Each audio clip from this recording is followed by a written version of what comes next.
If I could introduce myself, my name is David Presley. I am the brand director for L&L Automotive. L&L Automotive is 3 Mercedes-Benz dealerships in Hertfordshire. We were effectively put together in the reorganisation in 2001 and 2. We were previously we had a dealership in Woking Motors, and we were fortunate to take on the Hertfordshire territory. Initially, it was 4 sites: Hitchin, Harpington, Bishop Stortford and Hertford. Hitchin and Harpington were put together here in 2007 when we opened Stevenage. We have a turnover of approximately this year 130 million, and we will retail 3,000 plus new cars, 1,000 plus used, and approximately 600 smart, so in all about 5,000 units. Tell us, David, we go back quite a long way. Where did it all start, how long ago, and what did RDS do for you? I think it'd be good for me to explain how RDS came into the picture. Probably going back about 6 years, we went out to a beauty parade, basically, and we had companies come and present to us, and RDS were one of those, and we were very impressed, and we started to work with you in 2010. So in terms of what we did for you initially, and over the years what we've done for you, just explain how we initially came into L&L Automotive, what we did then, and what we've done over the years. So perhaps we started with IT support, perhaps did a bit of hosting, then we've grown and grown over those years. Okay. I think it would be good for me to explain where we were then. First off, when I came into the business, which was over 10 years ago, we had our own staff, which basically kept the system together. We then had another company that kept it going, basically, really. And then we knew, because it was growing and all the interaction that we had to have then with MB, that we needed more experience and people to guide us a lot more. And that's what we found from our RDS, really. And we changed our whole system. So RDS actually now have our service. So they look after those for us at Derby. Yes. And also we changed our computer structure now, so it's on a system called Domain. So effectively, I can go on to any one of our sites now, log on to the server, and I'm straight into my folders and everything. So it allows everybody to work from any site, basically, really. Yeah, and I think it's strange in a way. We've kind of grown together over the years, haven't we? Because so back then in 2010, I think we must have been 20 odd people. We're now 35 people. We do a lot more in terms of products and services and so on. Yeah. And I think we've grown with you over those years. So putting Domain in, for example, a fairly recent thing the last few years. Yeah. We've done the IT support since year dot. We've done the hosting as well. And now we've got onto the cyber security. I know we've done things like Wi-Fi for you. We've concatenated all that together to give you the extra controls and so on. And I think we've grown with you. We've grown with the technology. We've grown with where your manufacturer, being a car dealer, has grown as well. And I think it's interesting where we are today. Very up to date, very modern, but obviously very safe as well in terms of cyber security. So I think it's interesting from that point of view. I think you're correct, Lee, and what I would say, we've probably had our growing pains together, and I think we've learned a lot together, and we are very comfortable now with you and what you recommend to us now, which I think, and we are confident together that we can continue to grow. And I think it is very important for a group of our size that we've got somebody that we can rely on to advise us. So we know that we're investing correctly, but we're not over-invested, and that is the key bit really for us. Yeah, I think value is a big part of what we do. We're obviously motor trade specialists, but I think we're in that unenviable position of being a supplier and a partner, because at the end of the day, we see ourselves as your IT team, your IT partner. You haven't got necessarily anyone else that does that role. within the business. And it's a really nice position to be in. So thank you for your support over the years. Yeah. I think I would agree and endorse that statement. Thank you. Yeah, so in terms of IT support, I guess where it all started was you had disparate systems, disparate suppliers looking after lots of different things, and we came along. In terms of IT support, we're able to support the whole lot. And I think today, we don't just support your IT desktop, we support your Wi-Fi, your network, your infrastructure. We can also support your phones as well, if necessary, the whole lot, all under one roof. I think really, if you look back, probably when I first started it with L&L, which was over 10 years ago, things have changed so much, and how reliant we are now on Wi-Fi and the internet as well for a lot of our applications. Probably we weren't so much then as what we are now. So it is key. If our system goes down today, we stop working. We cannot work. We cannot invoice a car. We cannot find a part. We cannot look up service. We can't service. We can't put a car on, effectively insure a car. We can't do anything. So we are so reliant with you. So it's important you are there for us, and you are there if we do have an emergency, and you are there for advice as well, and you can help us. And I think also moving our servers really helped, because if something happens with the server now, it's on your doorstep and you can sort it out. Whereas when we first started, it was here, and we'd have to wait 3 hours sometimes for you to come down, or even to do updates as well. Whereas now you can do it, they're there, and you can do them overnight as well if you need to. That's right, and I think it's important to have that disaster recovery in place, where the specialist centres out there that can host all of your systems. So, they are in the proper environment, they are backed up, you have security in terms of the network there ready for you, and of course off-site. So it's very much where the world's going to. We talk about cloud technology. Your servers are now in the cloud, which is great. So whatever happens to your business, you're able to grow that and just add to that cloud environment. Yeah, I think all of the systems that we now have, customers expect to be able to get on a Wi-Fi system when they come in. When we're appraising a car now, we do it on a tablet. Yes. So we need that connectivity all the time. And really, we're about selling service and selling parts.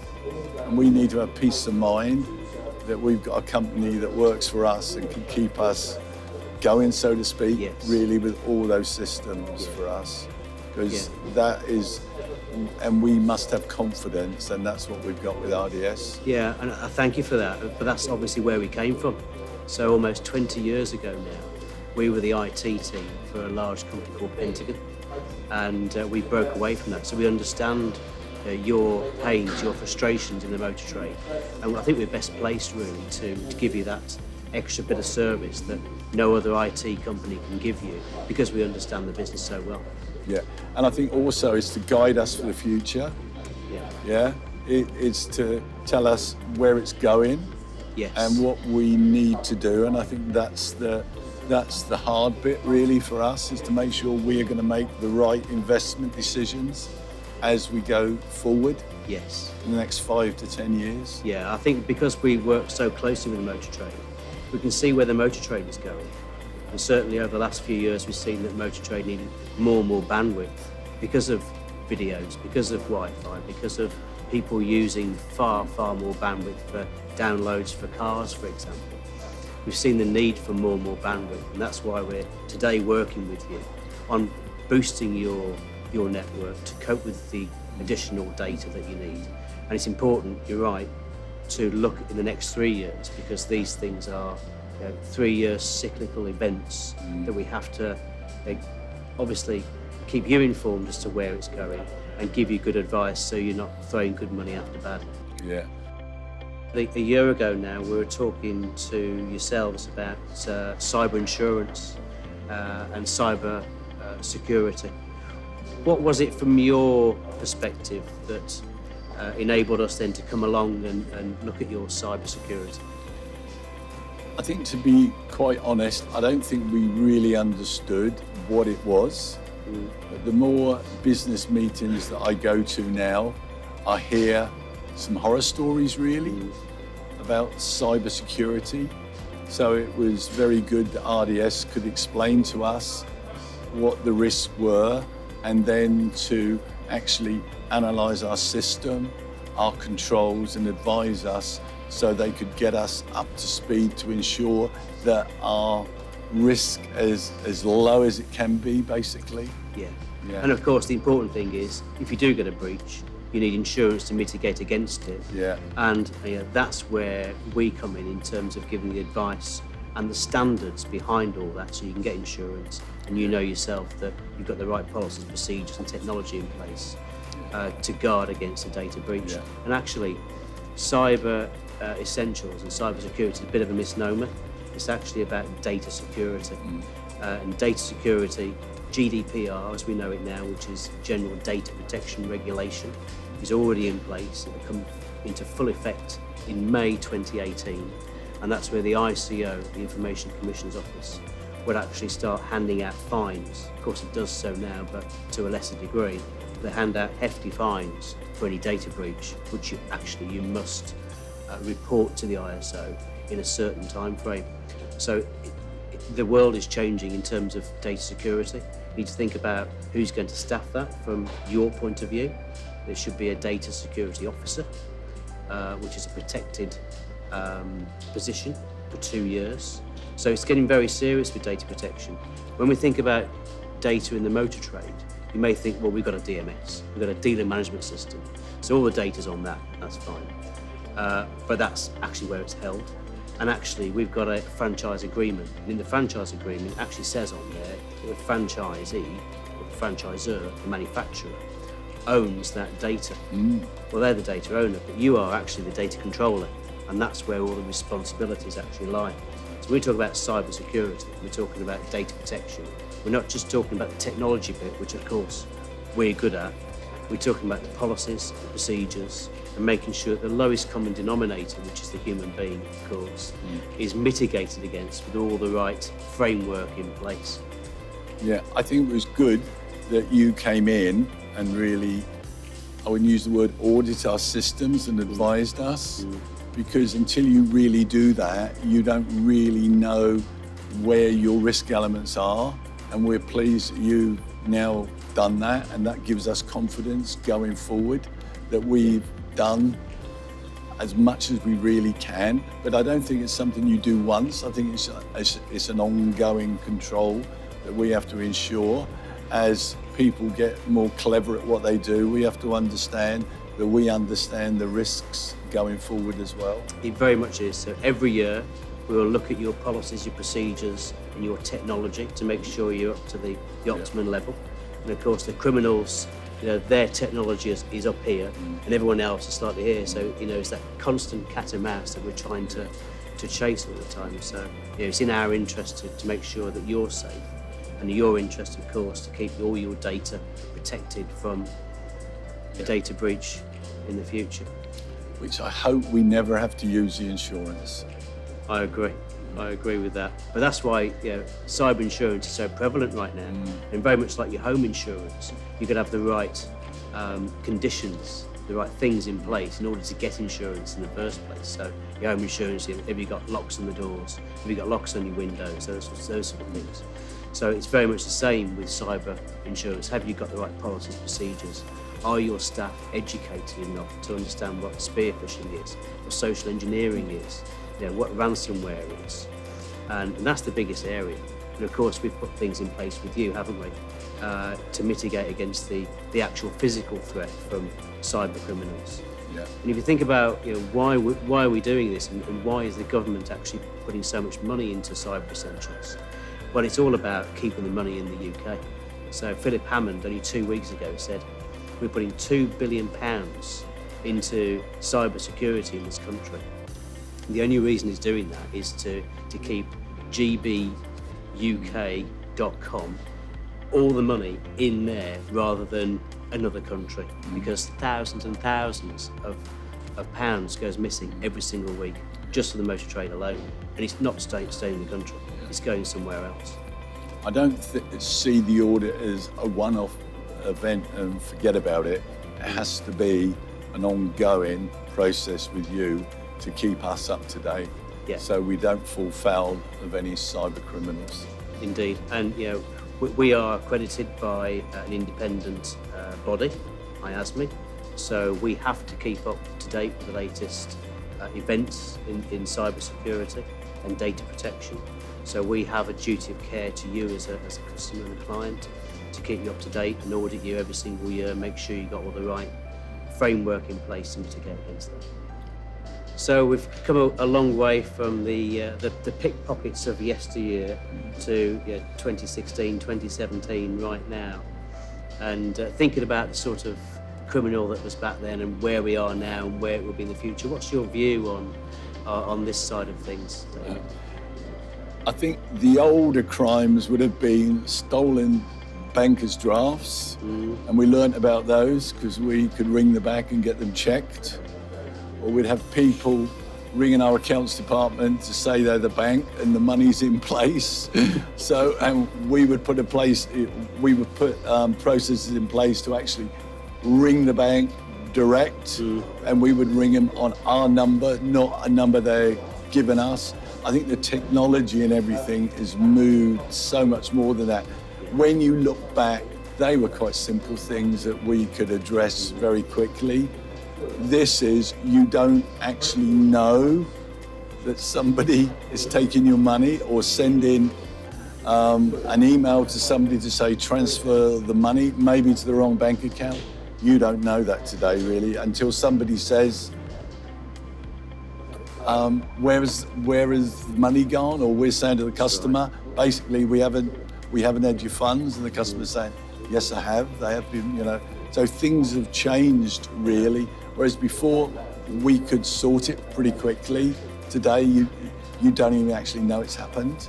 That's right. The point, really, at the end of the day. Yeah, the scary thing is that we know some criminals are already looking at the SME market. They're spying on customers, waiting for just the right moment to strike.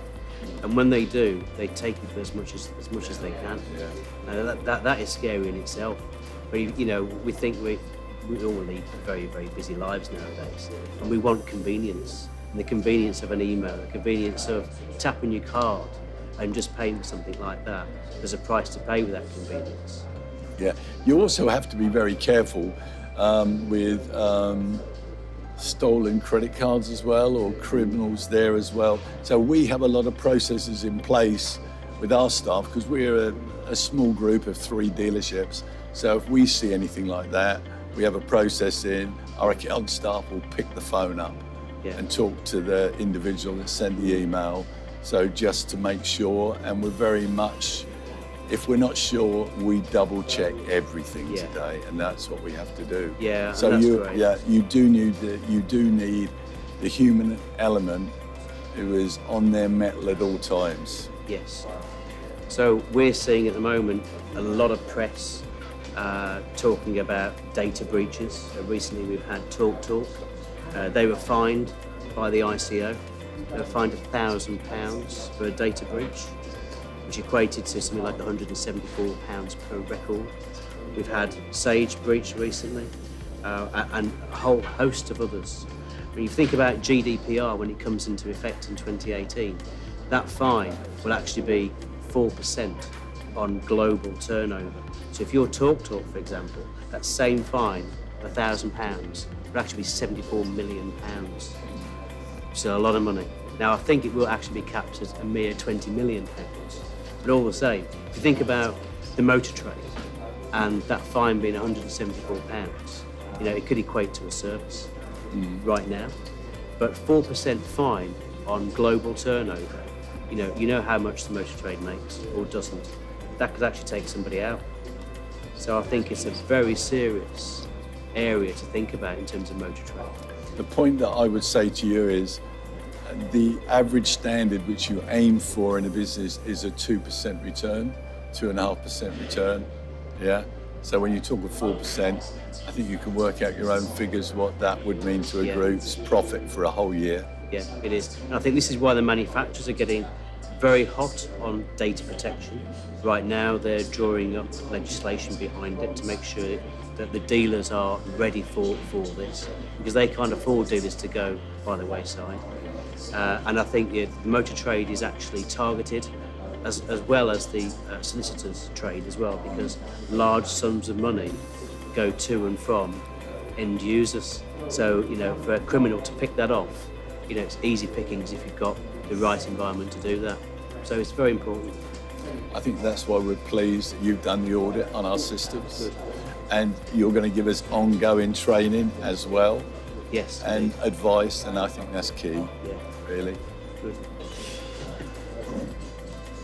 So here we are, David, in your wonderful Mercedes-Benz dealership. So how's it been for you recently this year, the motor trade? 2016 will be the best year the group has ever had. So we're really, really pleased. I think the brand is really at the top now with its models, the different models we've got and the variants that we've got as well. And as I say to my staff, and there's still more to come, really. So it's all about now having a good finish to the year and then getting ourselves prepared for 2017. But it's been our best year that we've ever had, so we're really, really pleased. Great news. The audit process with Cyber Essentials. We've done some work with you to get you up to a certain standard in terms of Cyber Essentials, and of course you've been able to get your Cyber Edge insurance as well. So it's with great pleasure, David, that I can hand you the certificate of Cyber Essentials. Many congratulations. And a really big thank you to you and RDS. Thank you. Thank you.